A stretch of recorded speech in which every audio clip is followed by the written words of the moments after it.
This free step-by-step video comes to you directly from Haynes.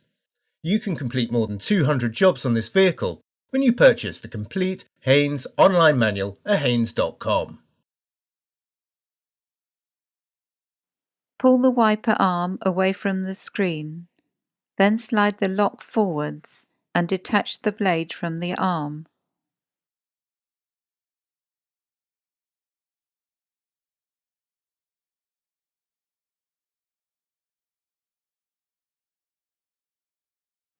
Locate the blade in the arm, then slide the lock rearwards to secure it.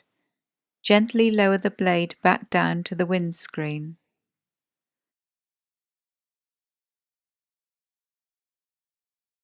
Pull the wiper arm away from the screen, then press the blade from the arm.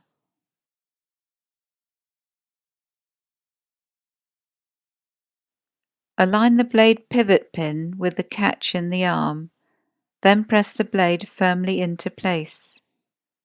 Gently lower the blade back down to the screen.